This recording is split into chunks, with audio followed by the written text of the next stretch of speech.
Okay, can you see my slide? Or not slide, my chapter 12 on OHQ? Yes, madam. All right. So this is chapter 12. This is part of the specialized topic lah. Yeah. So we have this topic under here. We have 5 subtopics. The first one, if you're approved operational headquarters companies, OHQ, last time we call it. Then we have Principal Hub Incentive. We have Treasury Management Center, which has expired. And then we have the Global Trading Center, GTC incentive, and as well as investment holding companies.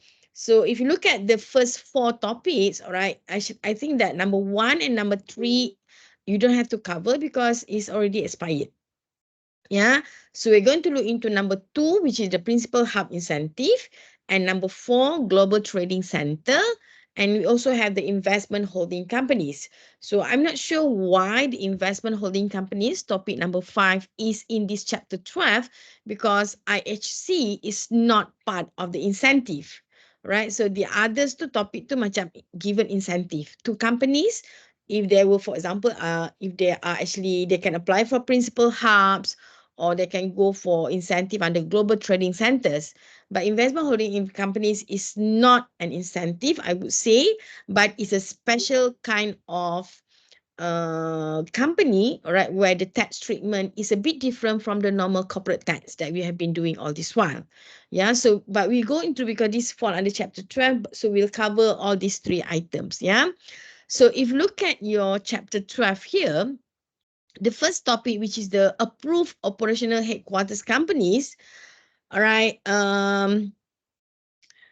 is in the gray box. Yeah, so when it's in gray box, it means that it's no longer applicable, right? It's the previous legislation, which is under approved operational headquarters. So there's a long um, all right, explanation on the OHQ, but since it's already expired, all right, so we are not going to cover that today. Then we only have then what they have is that initially they have the OHC, all right, then they replace that with Principal Hub Incentive. So that's why now we go into Principal Hub Incentive rather than OHC. Yeah, so that's the first topic that we're going to cover. Then we are going to look into that later, because the Treasury Management Center here is also expired. So we are not going to cover that. So we go to the global trading. So for these 2 topics, it's very theoretical, all right? So the kind of question maybe is that they give you a scenario of a company that you have to decide which of the incentive is most appropriate for the company. All right, for example, given the scenario of the company, all right, or say that, oh, maybe Principal Hub is the best incentive for the company. Yeah, so, or maybe the company is a trading company, then maybe say that, okay, Global Trading Center may be applicable. So once it's say that, okay, you are proposing Principal Hub, so you have to look at the criteria of company. Does that fall, they do fulfill the criteria for the company to apply for the Principal Hub incentive? Yeah, or even for GTC. Yeah, so the criteria must be fulfilled before the company want to apply of those. So you have to check the criteria, and then only you can propose whether the incentive is relevant or not to the company, right? So because here, all right, it's a very long topic, all right, it's very, again, it's very technical, but we have to go through this thing, all right, at least that you know that, oh, given a scenario, maybe you go for Principal Hub, then you can refer to your notes on your Principal Hub, then so you don't have to remember everything now, but you have to understand. Can you see the difference? All right, you have to understand the scenario, the criteria of an incentive. Then only, okay, I say, okay, whenever the question comes, then you can have the option which incentive which is the most appropriate for the company. All right, so I want to look into the Principal Hub. All right, this is actually the slide prepared by the students.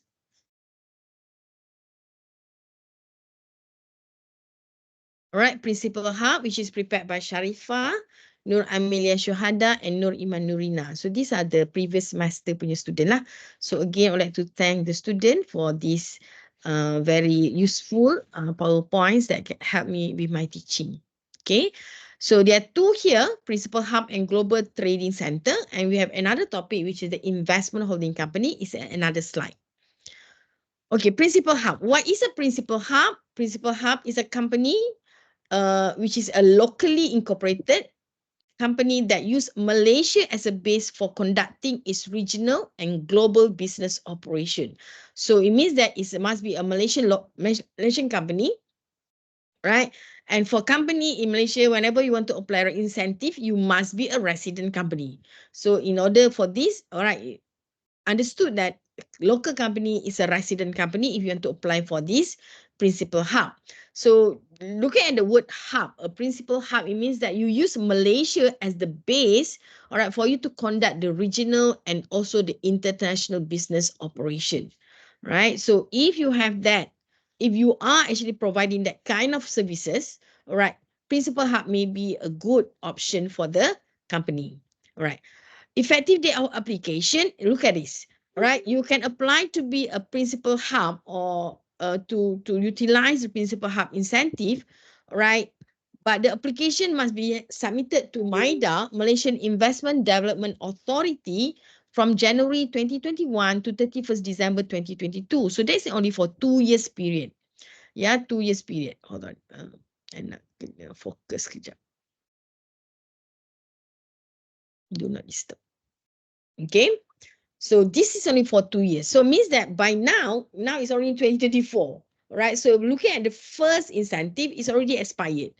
But then in the budget 2023, all right, they have actually extended this principal hub incentive from 1st January 2023 until 21st December, right? Not 31st December, 21st, and I said 31st quote, 31st December 2025.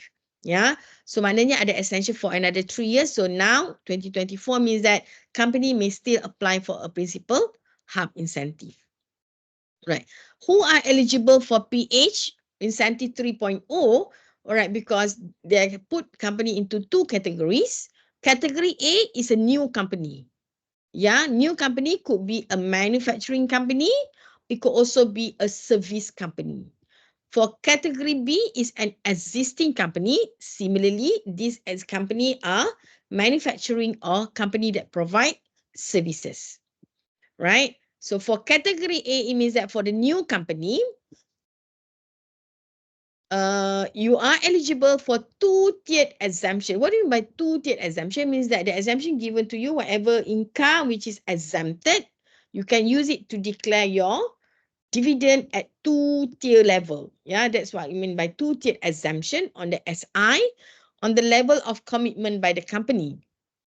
Income that are exempted will be services. So this one, maybe you can check further. All right, it says that here is only service income. But in the earlier slide, it says that it's for manufacturing and services company. So, I nak buat benda ni macam mana How do I move this? Dia tak nak turun. Dia tak boleh. I tak nak pin dia. Tak, sikit. Right? So kalau you tengok PH tadi, for company, the exemption for manufacturing company, right, tier 1 to 3, ni ada 3 tier incentive. Tadi kita kata 2 tier. Oh, 2 tier ni, ni tier ni bukan tier exempt income ya. Ini tier 1, tier 2, tier 3. So dia lain. Mana company depends whether you want to fall into tier 1, tier 2 or tier 3 lah, depending on the criteria of the company. I want to look at, okay, that's why it says that it's a PH 3.0 because we do have PH 1.0, right? Mana I punya highlighter? Highlight. Right? So you have the PH Hub 1.0 incentive, but this incentive was given, I think that there were 3 exemption orders on this, right? And remember, see, the application period is up to 2020 only. So that is PH1. Then you have PH2 up to 2022, means that from 1st January 2021, so the after 2020 ni, they come up with the PH 2.0 up to 2022, and PH3 they bagi 3 years up to 2025. Yeah. So now what you're doing is that you only have to refer to PH3 lah. Okay, so what are the qualifying services kat sini? Remember that we say that it's for manufacturing and services. But I want to make sure that this one is for 1.0, right? Do we have Principal Hub 2.0, 3.0? Sebab I takut dia tak sama, right? The criteria or the qualifying services. Principal Hub, ini apa ni? Because bila you tengok dia punya ni, you Kat have page to, 13, madam. page 13 apa? Principal Hub 2. Is it? 3. Oh, 3. Ni 2 ke ni? The one that I'm looking at ni. Principal Hub 3.0 kat sini. Right? So, maknanya the earlier one is from Principal Hub 2.0. So, maknanya, bila you nak refer, you refer to the latest one lah. Right? Because you kena tengok what are the criteria under 3.0. Okay, so that's why the slide here is for 3.0. Right? PH under 3.0. And then, okay, nampak dia remove. Under 3.0, dia remove trading activity. So that's why tadi kita nampak topik, another topic is global trading. Right, global trading center, itu yang dia keluarkan trading from the principal hub. So dia keluarkan trading, dia buat satu lagi insentif untuk trading only, dia panggil global trading center incentive. Ya, so itu under 3.0 lah. Okay, so maybe I will just refer to the slide, alright? Nampak slide macam more simplified lah, alright? So under 3.0 dia ada dua tier je, tier 1 or tier 2. So cumanya I nak you check balik services income ni. Maknanya kalau you manufacturing, how do you actually give exemption on service income? Right, because 3.0 ada masuk manufacturing kan? Tengok balik 3.0 tadi mana? Page 13, is it? 3.0. Operation period, incentive, qualifying. Okay, nampak. Kat sini kata qualifying services, activities. Extended for another 2 years. So, kalau makna manufacturing mana?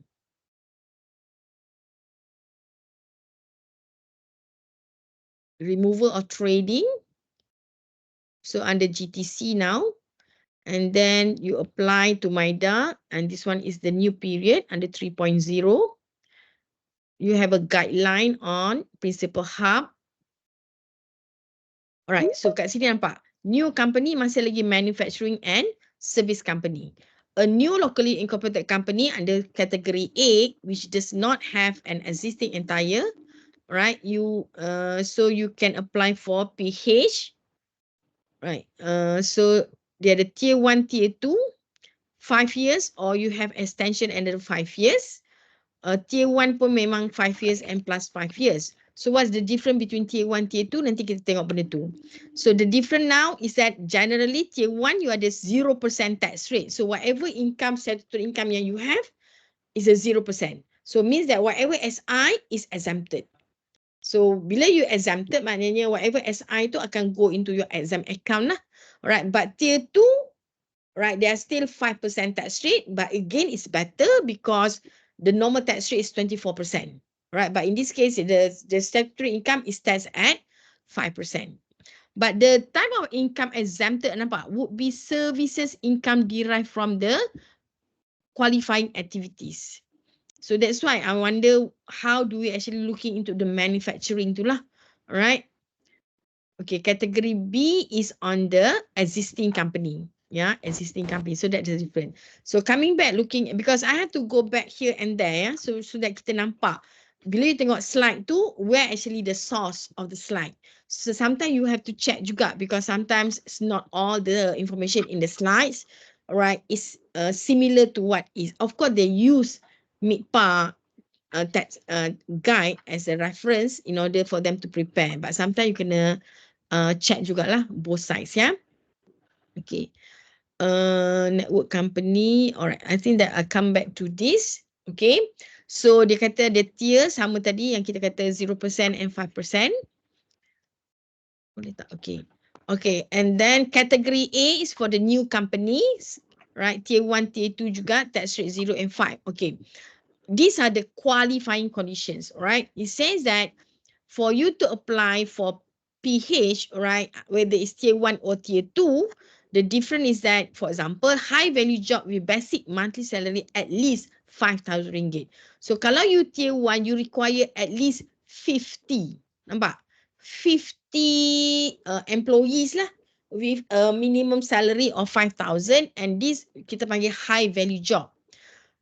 Kalau you nak go for additional, for example, if you want to go for additional 5 years, so you require 60 employee with a high value job. So what do you mean by high value job? Job that require higher and more diverse set of managerial, technical, professional skills such as management, analytics, communication, problem solving, and proficiency in information technology. So tier 1, that's why they not require you 50 or 60. That's why the tax rate is 0, because they hire many high value jobs, right? And then not only that, you need to have that number, all right, or even tier 2, you can have less than that, half of that, about 30 and 36. It says that at least the high value job need 50% must be filled by Malaysians, right? So that is the requirement. Not only you have at least 30, but out of the 30, at least 15 are Malaysians, all right? On top of that, your high value job include, right, key positions, all right? And these key positions, dia punya basic monthly salary at least 25,000 ringgit per month. Alright, yang 5,000 pun per month. Nampak dari per month kan? But the 25,000 here is also per month, and these are the key positions. And for a company to apply for a Principal Hub, for example, under tier 2, they must have at least 4. Right? At least 4 key positions with a salary, a minimum of 25,000 ringgit. But if they want to get another 5, dia tak ada requirement. No additional, sama je 4 dengan 4 juga. But kalau you tengok dalam high value job, kalau you nak go for another extension for 5 years, you kena ada 36 punya high value jobs. You understand this table? Okay, right. Alright, and then additional qualifying conditions, alright, masih lagi. So it says that you must have incurred annual operating expenditure of tier 1, alright, 10 million. Tapi kalau you nak additional 5 years, you have to incur operating expenditure of 13 million. So kalau nak cakap 30 million or even 5 million punya operating expenditure, alright, this is not a small company. But remember that this apa namanya, hub tadi, Principal Hub ni, of course lah, because you are actually providing services as a hub to regional and international companies. Yeah, so of course, you punya operating expenditure is a lot. So these are big companies. We're not talking about small, medium enterprise. All right, for company to go for this kind of incentive. All right, the qualifying services. Okay, tell me, what is a regional P&L? What is regional P&L? Sini pun pakai regional P&L. Anyone can help me? What is a regional P&L? Takkan profit and loss kan?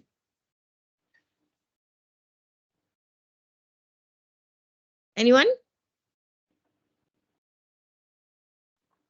P&L. Siapa tahu? Mesti daripada mula-mula kan?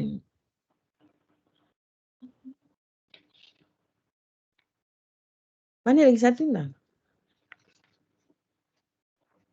Hold on ya, I try to search for regional P&L.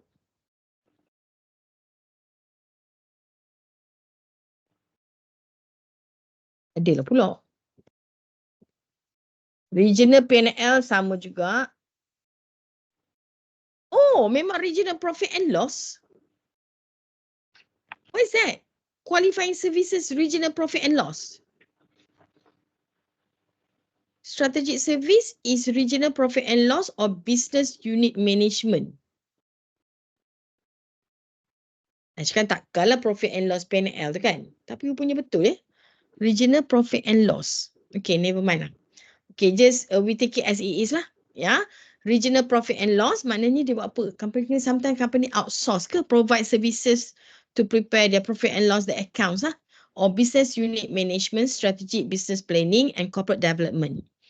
All right. And for minimum number of years for service is for tier 2 is 7 years, tier 1 is 10 years. So means that company must already be in business for some time. Right? Means that they must have provided minimum serving. So not number of years, companies, number of companies that are serving. All right, means that include 3 related companies, or if tier 1 is a 10 companies, or including 4 related companies. Use of local ancillary. So means that not only you are become a hub in Malaysia, for you to become a hub, you must use local financial institution. All right, because this is also will help the financial institution in Malaysia lah. Ya, selalunya bila government give incentive ni, dia memang ada kita panggil not only we give incentive here, but also it will benefit the other business activities as well, yeah, including finance and treasury. Logistic means that the transportation, legal and arbitration services, all the documentation, for example, finance and treasury services. So by having this company, all right, become a hub, all right, they will make use of all these services, and whether we like it or not, all right, indirectly it will give a positive impact to this kind of industry. Alright, ini apa? Kategori A tadi macam dah je. Okay, done. Alright, for category B is for existing company. Alright, PH company that approved under B enjoy 10% concessionary rate. Alright, the first one, kalau existing is 0 and 5%. But kalau existing company, right, nak kata existing company is only 10% lah, right, for 5 years period. Again, income that are exempted will be services income derived from qualifying activities, and there are incentive commitments also. Yeah. Category B means that for existing companies, similarly, but they will enjoy these facilities, right? For category B existing company, they don't have, there's no requirement to have a local equity, all right, in terms of the ownership of the company, all right, dia tak perlukan local punya equity. You can have 100% foreign ownership, but normally in Malaysia we have at least lah, all right, 70%, 30% local equity lah, hopefully lah. Expatriate post based on requirement of the company business plan subject to current policy on expatriate. Use foreign professionals. So they can use foreign professional services only when locally owned service are not available. A foreign-owned company is allowed to acquire fixed assets so long as it is for the purpose of carrying out the operation of its business. And foreign exchange admin flexibility can be considered under the PH scheme to support companies in ensuring business efficiency and competitiveness. So when we're talking about foreign exchange administration, all right, remember that they are actually serving the region, the regional companies as well as the international companies. So when we have that foreign exchange administration, it could be in the form of monetary, or sometimes it could be non-monetary. All right. So it's available for this category B company. On top of that, all right, for category B, they're also required to have a high value job, basic salary of 5,000. They require 30 employees lah, or 30 high value jobs. And then at least 50% is filled by Malaysians. So that is similar to the category A just now. And then the number of key position with salary of 25,000 ringgit per month, at least they need 5 of them. Yeah, and then the annual operating expenditure is 10 million. Means that kalau category A dia ada tier 1, tier 2, depending on the size, depending on the operating expenditure. But for category B, there's only one, whether you fulfill or not lah. Yeah. Okay. Qualifying services similar, right? All these things I think similar to, but we have this structured internship program. For existing company, they can conduct structured internship program, which is equivalent to training scheme to train at least one graduate every year, at least. Yeah. So we have many companies, for example, the GLC, the government linked companies. All right. So the big companies, they normally have this structured internship program. right, where they take actually graduates, right, to be trained in the company, but there's no assurance that they will actually absorb the trainees to become their employee, right? But again, the trainee will go through all this training to prepare them for future jobs, yeah. And then we also have this structured training program. Tadi internship, ini training program lah. Um, dekat Petronas dia panggil GEIS, alright, GEIS. At least 10% of local workforce to undergo structured training program for upgrading skills in related qualifying services. Alright, this one is similar to that just now, 10% concessionary. Kenapa I macam, I pergi ke depan ke belakang? Alright, done. Okay. When you say that eligibility criteria, we mentioned about local incorporation. Company must be locally incorporated. All right, this one must be refer back to your Companies Act 2016 and the resident status of a company in Malaysia. So again, for company in Malaysia to become a resident, it's just that having a management and control in Malaysia. The paid up capital must be at least 2.5 million. And whether the company serve and control a minimum number of network companies, all right, depending on category A and B lah, right? What do you mean by network companies? We are looking at related companies, company within the same group. For example, looking at subsidiaries, branches, and also joint ventures. But non-related company can also fall under network. But in this case, they have a contractual agreement of at least 2 years with the company or the applicant's ultimate holding company. So they are not related, but they have some kind of contractual agreement to work together with the company. Yeah. Okay. These are the core income generating activity of a principal hub, providing compulsory services activities such as regional profit and loss, business unit management, strategic business planning and corporate development, and also carrying out a minimum number of other qualifying services under strategic service, business service, or shared services. Right? So what do you mean by strategic service, business service, and shared services? So these are the further details. But if you can see that these are all accounting and business related, all right, and finance. Right? For example, kalau strategic services tu maknanya you ada provide profit and loss, all right, business planning, finance advisory, brand management, right? IP is the intellectual property management, senior level talent acquisition and management. Business services, so that's why kenapa you ada strategic service, business service and shared service, sebab the requirement says that not only you provide strategic business, alright, or the one under strategic tadi kan, under strategic service ni you ada 1, 2, 3 all these things, but on top of that you must also provide at least, alright, a minimum number of other qualifying services under this thing lah. Maknanya not only you provide one service, but you also have to provide other services juga lah. Alright, so it's more robust. Alright, it means that you can provide a lot more services to the other company. We mentioned about this employment requirement, about the 5,000 ringgit fee salary and 25,000 for the key strategy officer. Annual operating expenditure, it means that expenses incurred to carry out day-to-day operation. However, these exclude your cost of goods sold, because cost of goods sold is part of your manufacturing. It's not to carry out day-to-day operation.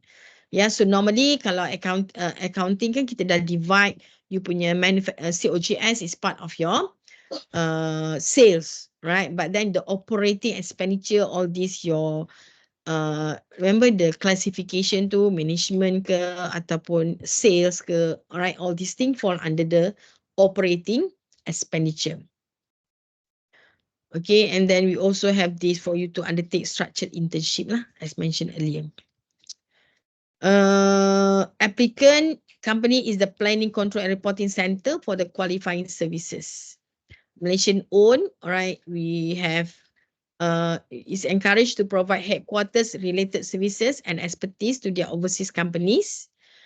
And then significant use of Malaysians banking and financial services and other ancillary services and facilities, for example, for legal and arbitration services, right, finance and treasury, all these things lah, logistic.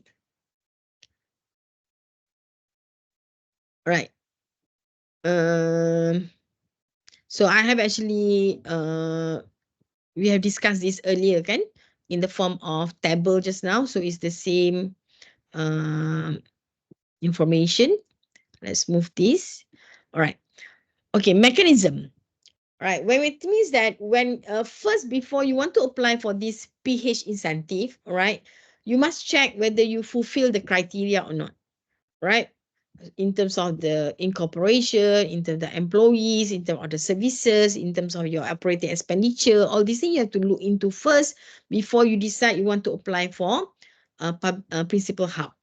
So once you think that, okay, Principal Hub is the incentive that you want to go for, right, you have to apply to the MIDA. What is MIDA? Malaysian Industrial Development Authority, and the applicants will be approved in the National Committee on Investment meeting. Yeah. On top of that, it says that royalty and other income derived from IP will be excluded from this incentive, because it means that, remember, kita kata exempted income is from the services. So, but if you have other income, for example, you have income from your royalty, income from interest, or any other income, that is not included in the incentive. It means that it will be taxed at the normal tax rate. Yeah. And then once you are already under Principal Hub status, right, you must also submit the Principal Hub Compliance Assessment Form. We call it as a PH-CAF. Yeah. You must make sure that, because compliance assessment form ni, dia akan ask back lah all the criteria that they require, whether you have actually complied to those criteria.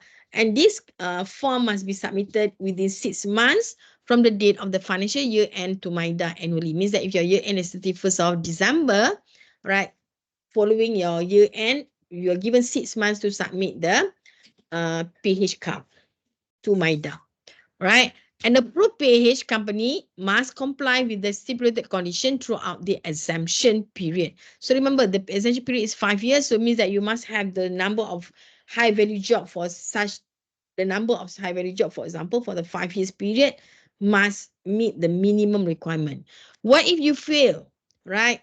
You may apply, for example, in terms of CAF, you are supposed to submit within 6 months, but you can apply for extension of time. All right, maybe you need extra time to fill up the form to make sure that everything is under control. All right. However, if you fail to submit, even though after given an extension, or if you fail to submit, you did not apply for extension, that is also a failure. Yeah. So whatever incentive given to the company will be withdrawn. Right. And then if you fail to comply with the regulations, the conditions, no exemption on statutory income if you fail to do so. Yeah. So means that whenever company is under tax incentive, they really have to monitor. All right. There are a lot of compliance. There are a lot of forms that have to be submitted. Lah. All right. So to ensure that company are actually well regulated lah, given the circumstances. All right.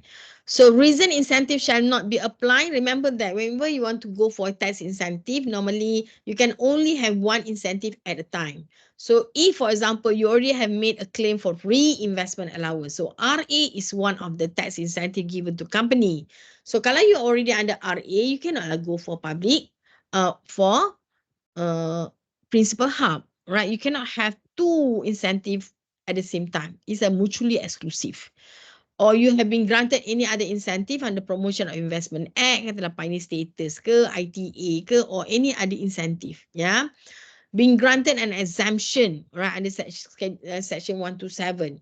You have been approved by minister on a certain incentive, or you made a claim for deduction. However, this deduction exclude, for example, if company apply for allowance, all right, capital allowance, industrial building, that is normal. That is not part of the incentive, yeah. Or you have claimed a deduction on certain expenditure, that is also normal, right? And the rules on deduction, for example, some rules that allow you to deduct, for example, secretarial and tax filing fees, even though it's not in the production of income. So this expenditure or allowance that you claim is normal, so it's not part of the requirement lah. Yeah. All right, so that covers your PH, and then we have a few more slides, I think about 5 slides on Global Trading Center. So remember that under PH 3.0, the trading activity is actually moved. Previously, trading was part of the public Principal Hub. But then now under 3.0, trading was taken out and it become Global Trading Center incentive on its own. So what is this? This incentive, new incentive, be introduced for qualifying companies which carry out qualifying trading activities, right? So what are the concession given is that the rate is 10% for a period of 5 years, and you may apply for a renewal for another 5 years. So effective date is January 2021 until December 2022. Again, here there is no information about extension of time. Do you have that extension? Is the can you please check GITC? Is there any extension in the budget regard to GITC? GITC until January 2022, nampak? Right? As mentioned, incentive given in relation to trading. Budget 2023, it was proposed extend until January 20. So ada extension lah. Yeah. From 1st January 2023 to December 2025. So GTC is still relevant, right? Where the company is actually make use of the use Malaysia as the trading center. Okay. So company is a new company under Companies Act and resident in Malaysia. Qualifying activity use Malaysia as its international trading base to undertake strategic sourcing, procurement, distribution of raw materials, components and finished product to its related and unrelated company in Malaysia and abroad. And the paid-up capital requirement is only 1 million ringgit. Annual sales turnover, all right, is 300 million at least. Operating expenditure is 1.5 million. So nampak? Very small kan? Sales 300 million. Dia tak ada sebab this one is trading center. So dia tak ada cost of goods sold ke apa kan? Maybe ada lah. Tapi tak ada lah manufacturing tu. But the operating requirement is only operating expenditure is only 1.5 million, which is very small. Yeah. And then high value job, you only requires 15. Yeah. 5,000 ringgit and at least 50% are Malaysian. Location, okay, this one is different because for GTC, the company must be located in a licensed manufacturing warehouse. So it's not anywhere, right? It must be in the licensed manufacturing warehouse or in a free zone or in a bonded warehouse. So it's very restricted lah. Right, and the Malaysian port, so you must have used, because remember that you are trading, right? So you are the trading center, so you must make use of the ports and airports in Malaysia lah. So that is very common because you macam jadi transit only, yeah. Other conditions may be imposed as stated in the approval letter. So that covers the second topic, which is the GITC lah, sikit je. I think that the most important is that you must look into the location lah, because it's not everywhere, it's not anywhere, yeah. So it has to be in this specific location only. All right, so that covers our first part of the chapter 12. Do you have any question? Nampak tak? It's very theoretical, right? But you don't have to remember. You must, okay, faham. Okay, Principal Hub, you're the Principal Hub, you are the Global Trading Center. So given a scenario, you nampak tak? Oh, fulfill tak? Agak-agak kena tak dengan point? But sometimes they give you scenario, so you have to decide which incentive is relevant, right? So looking at that, then you can decide lah. Clear? Okay? So you don't worry about the requirement. But at this point of time, you kena faham lah. Kalau I cakap high value job tu apa? Kalau cakap key position tu apa? Alright, what kind of requirement yang dia kena? So all these things memang dah ada dalam you punya slide. And remember your exam is an open book. Right? So but you must know where to look for information. Masa exam, bukannya masa tu baru nak cari, nak selak. Yang mana satu. No. Alright, you dah tahu, okay, PH boleh tak go? And then you tengok kriteria. Right, so that's how it should be lah. Right, is that clear? Okay. GTC pun macam tu juga. So that covers the first part of you punya chapter 12. So now I want to go into investment holding company. So I want to make a new video on that. So I will stop recording now.